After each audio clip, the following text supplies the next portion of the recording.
മാനവം audio visuals Calicut 4 mobile 9895641290 email manavam@gmail.com Manavam audio visuals presence.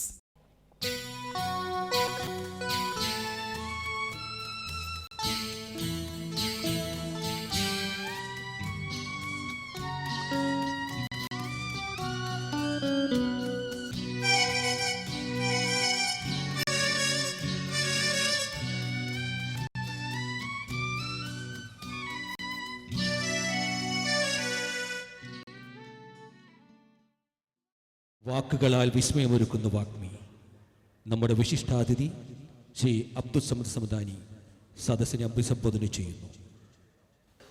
വളരെ അസാധാരണത്വമുള്ള ഈ ചടങ്ങിൽ ആധ്യക്ഷ്യം വഹിച്ചുകൊണ്ടിരിക്കുന്ന പ്രിയ സ്നേഹിതൻ ശ്രീ വിനീഷ് വിദ്യാധരൻ, ഈ ചടങ്ങ് ഉദ്ഘാടനം ചെയ്തിട്ടുള്ള എൻ്റെ ബഹുമാന്യ സുഹൃത്തും സഹപ്രവർത്തകനുമായ പുരുഷൻ കടലുണ്ടി, ജ്യേഷ്ഠ സഹോദരൻ PVG, കോഴിക്കോട് ഇന്ന് അത്യാവേശത്തോടെ അത്യാഹ്ലാദത്തോടെ വരവേൽക്കുന്ന ഇന്ത്യയുടെ ഗാനഗോകുലം വാണി ജയറാം, വേദിയിലുള്ള ബഹുമാന്യരായ ശ്രീ സുന്ദർദാസ്, കോഴിക്കോടിൻ്റെ പ്രിയ ഗായകൻ ശ്രീ T സുനിൽകുമാർ, പ്രിയപ്പെട്ട AJ മാത്യു, സലാം, ശ്രീ സെനോൺ, പ്രിയ സ്നേഹിതൻ ബാസി മലാപ്പറമ്പ്, അപ്രകാരം ബഹുമാന്യരും പ്രിയപ്പെട്ടവരുമായ സദസ്സിലുള്ള സഹോദരന്മാരെ സഹോദരിമാരെ, വളരെ അതിശയമുള്ള ഒരു സന്ധ്യയാണിത്.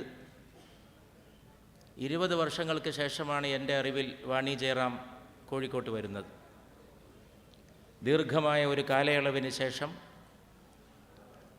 മലയാളത്തിൻ്റെ, ഇന്ത്യയുടെ, കർണാടക, ഹിന്ദുസ്ഥാനി സംഗീത മേഖലകളുടെ ഒക്കെ അഭിമാനമായ ഈ ഗായിക കോഴിക്കോട്ട് വരുന്നു. അവരുടെ സ്വരവാണി, അവരുടെ സുന്ദരവാണി, മധുവാണി ഇന്ന് കോഴിക്കോട് നഗരത്തിൽ മുഴങ്ങുന്നുവെന്നുള്ളത് ഈ നാട് നാളെയും അതിൻ്റെ ചരിത്രത്തിൽ രോമാഞ്ചത്തോടെ ഓർക്കും എന്ന കാര്യത്തിൽ സംശയമില്ല. വാണി ജയറാം വളരെ അസാധാരണത്വമുള്ള ഒരു കലാകാരിയാണ്. ഇന്ത്യയുടെ വലിയ ഗായകന്മാരോടൊപ്പം എല്ലാവരോടുമൊപ്പം അവർ പാടിയിട്ടുണ്ട്. മുഹമ്മദ് റഫി സാഹിബ്, കിഷോർ കുമാർ, മുകേഷ്, ഹേമന്ത് കുമാർ, അവരുടെ എല്ലാം കൂടെ അവർ പാടിയിട്ടുണ്ട്. ഇന്ത്യയിലെ പ്രശസ്തരായിട്ടുള്ള എല്ലാ സംഗീതജ്ഞരുടെ പാട്ടുകൾ അവർ പാടിയിട്ടുണ്ട്. OP നയ്യാർ, കല്യാൺജി, ആനന്ദ്ജി, ലക്ഷ്മികാന്ത് പ്യാരേലാൽ, മദൻ മോഹൻ, സർവോപരി ഇതിഹാസ തുല്യനായ നൗഷാദ് സാഹിബ് പാട്ടുകൾക്ക് അവരുടെയൊക്കെ ഈണം പകർന്നിട്ടുണ്ട്. മലയാളത്തിലും എല്ലാ രചയിതാക്കളുടെ, വയലാർ, ONV കുറുപ്പ്, ഭരണിക്കാവ് ശിവകുമാർ, അങ്ങനെ സംഗീത സംവിധായകരാണെങ്കിൽ MK അർജുനൻ, ദേവരാജൻ മാഷ്, അങ്ങനെ നീണ്ടുപോകുന്നു ആ പട്ടിക. കർണാടക സംഗീതത്തിലും ഹിന്ദുസ്ഥാനി സംഗീതത്തിലും ഒരുപോലെ അവഗാഹമുള്ള ഇങ്ങനെ ഒരു ഗായിക തെന്നിന്ത്യയിൽ വേറെയുണ്ട് എന്ന് പറയാൻ നമുക്ക് സാധിക്കില്ല. അവർക്ക് കിട്ടിയിട്ടുള്ള സൗഭാഗ്യങ്ങൾ വളരെ വലുതാണ്. അവരുടെ ഏറ്റവും വലിയ സൗഭാഗ്യം പട്യാല ഘരാനയിലെ അബ്ദുറഹ്മാൻ ഖാൻ എന്ന വളരെ പ്രശസ്തനായ ഒരു ഗുരുനാഥനെ അവർക്ക് ലഭിച്ചു എന്നുള്ളതാണ്. ദിവസേന 18 മണിക്കൂറാണ് അദ്ദേഹത്തോടൊപ്പം അവർ റിയാസ് സാധന, സംഗീത സാധന ചെയ്യുകയുണ്ടായത്. ഇന്നത്തെ തലമുറക്ക് ചിന്തിക്കാൻ പോലും കഴിയാത്ത കാര്യമാണ്. ദിവസം 18 മണിക്കൂർ സുദീർഘമായിട്ടുള്ള റിയാസ്. അങ്ങനെ സംഗീതത്തിൻ്റെ സൗവർണികയിൽ മുങ്ങിക്കുളിച്ച വ്യക്തിത്വമാണ് വാണി ജയറാം. അവർക്ക് ഒതുങ്ങാത്ത രാഗങ്ങളില്ല, അവർക്ക് ഒതുങ്ങാത്ത സംഗീതത്തിൻ്റെ മേഖലകളില്ല. ഭജൻ ആകട്ടെ, തുമ്രി ആകട്ടെ, ഗസൽ ആകട്ടെ. അവർ പാടാത്ത ഭാഷകളും ഇന്ത്യയിൽ കുറവാണ്. തമിഴ്, കന്നഡ, തെലുഗു, മറാത്തി, ഗുജറാത്തി, ഹിന്ദി, ഉറുദു, പിന്നെ നമ്മുടെ പ്രിയപ്പെട്ട മലയാളം, ഈ ഭാഷകളിലെല്ലാം അവർ പാടിയിട്ടുണ്ട്. യാതൊരു പ്രയാസവുമില്ലാതെ പാടിയിട്ടുണ്ട്. അവർ ഉറുദു പാടുമ്പോൾ, ഉറുദു എന്ന് ഞാൻ പ്രത്യേകിച്ച് പറയാൻ കാരണം, ഹിന്ദുസ്ഥാനിയിലും ഉറുദുവിലും ഉച്ചാരണ ശുദ്ധിയില്ലാതെ പാടുന്ന ഒരു ഗായികക്കും ഗായകനും പിടിച്ചു നിൽക്കാൻ കഴിയില്ല.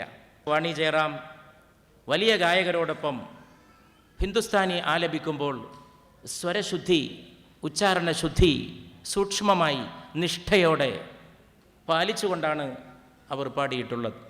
അത് അവരുടെ പാട്ടുകളും അതിലെ കവിതകളും ഇന്ന് സാക്ഷ്യം വഹിക്കുന്നു. അവർ ആദ്യം പാടിയ പാട്ട് തന്നെ ബോൽ രേ പപ്പി ഹര എന്ന ഗാനത്തിന് ലഭിച്ചത് ടാൻസൺ അവാർഡാണ്. ഇന്ത്യയുടെ സംഗീത പൈതൃകത്തിൻ്റെ ഉള്ളടക്കമാണ് ടാൻസൺ. ഇന്നത്തെ ഈ സംഗീത സദ്യക്ക് നൽകിയിട്ടുള്ള നാമധേയവും ബോൽ രേ പപ്പി ഹര എന്നുള്ളതാണ് എന്നതൊരു പക്ഷേ വളരെ രോമാഞ്ചമുണർത്തുന്ന ഒരു സംഗതിയാണ്. സംഗീതത്തിലും കഴിവുള്ളവർ അവഗണിക്കപ്പെടുന്ന ഗ്രൂപ്പുകൾ പലയിടത്തുമുണ്ട്. അതിന് പലപ്പോഴും ഇരയായിട്ടുള്ള ഒരു വ്യക്തിത്വമാണ് വാണി ജയറാം.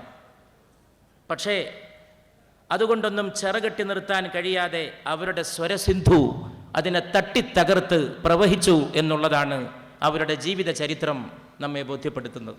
സാധാരണഗതിയിൽ കലാകാരന്മാർക്ക് വിവാഹം ഒരു തടസ്സമായിട്ടാണ്, ചിലരുടെ കാര്യത്തിലെങ്കിലും അവരുടെ കലാസപര്യക്ക്, അവരുടെ പ്രതിഭയുടെ ആവിഷ്കാരത്തിന് വിവാഹം ചിലപ്പോഴൊക്കെ ഒരു തടസ്സമായിട്ടാണ് മാറാറുള്ളത്. വാണി ജയറാമിൻ്റെ കാര്യത്തിൽ അത് നേരെ വിപരീതമാണ്. അവരുടെ ഭർത്താവ് ശ്രീ ജയറാം നമ്മുടെ വേദിയിലുണ്ട്.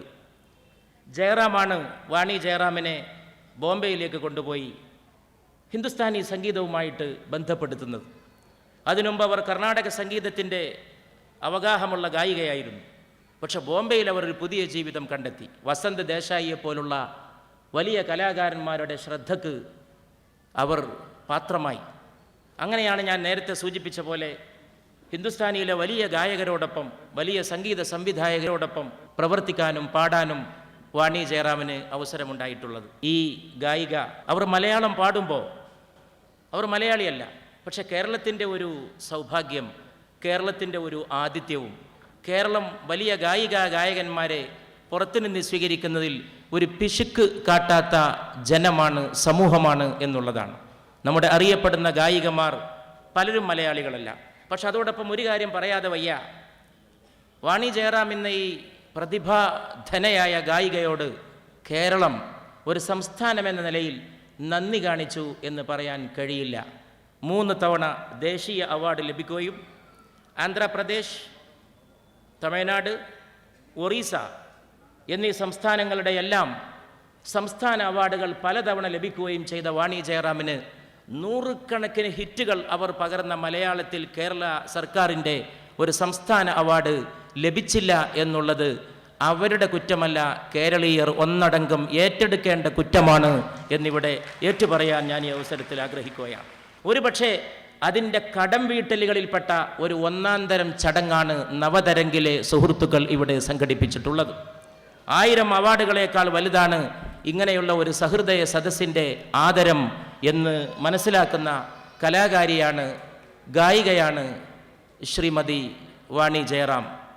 വാണി ജയറാം പാടുമ്പോൾ അവരുടെ ഗാനത്തിൻ്റെ പ്രത്യേകത ഓരോ വാക്കിലും അവർ അതിൻ്റെ വികാരം സന്നിവേശിപ്പിക്കുന്നു എന്നുള്ളതാണ്. ഇത് ഇന്ന് വളരെ പ്രധാനപ്പെട്ട കാര്യമാണ്. ഇന്ന് ഭക്തിഗാനം പാടുമ്പോൾ ഹാലിളകിയിട്ട് പാടുന്ന കാലമാണ്.